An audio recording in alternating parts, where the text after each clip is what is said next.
Uniform Child Custody Jurisdiction and Enforcement Act. Now, this is a guide for court personnel and judges. Yep.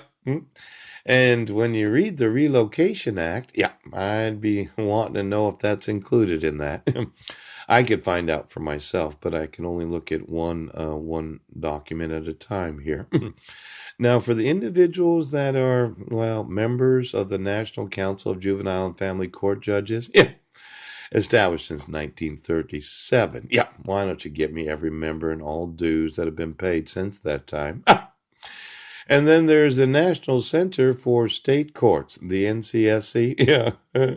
Why don't you get me the membership, all the dues, and all the finances you've received?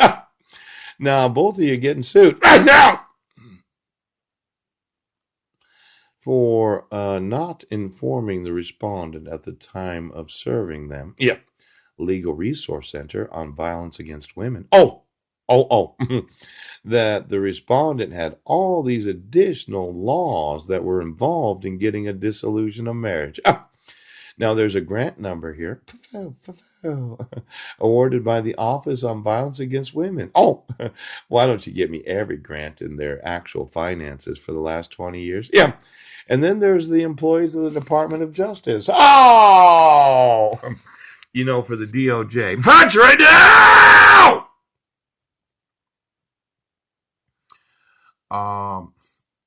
You never really realize, yeah, that the Child Custody Jurisdiction and Enforcement Act, yeah, involves the response, yeah, of the respondent to a dissolution of marriage.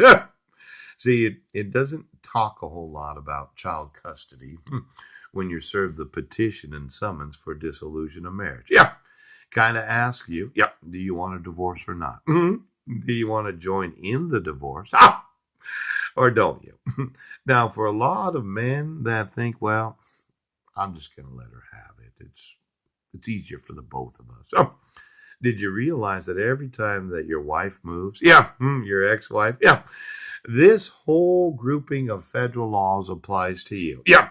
And if you had 5 sons like I did, yeah, and your wife took your baby when she abducted them, yeah, it's 25 to 30 years of involvement in federal laws because you thought you were doing yourself a favor, yeah, in not responding. Oh, now, over the years, you found out the hard way, yeah, what was really involved. But that first 90 days when you're sitting there by yourself after being separated from your wife and kids, yeah, you're saying in a fifth wheel, yeah, you got no electricity. Yeah, the pastor turns the electricity off on you in the middle of winter. Ah! You're sitting there in the middle of winter without any hot water. The hot water heater burnt out. You're borrowing $400 from your grandmother for the availability of getting yourself a motel. You got nothing to think about all day except for how bad your life is. Your wife and kids got taken. You're living in a fifth wheel as a volunteer janitor in a church for a place to live. And if you'd had one of these guys where you'd had something to read all day long,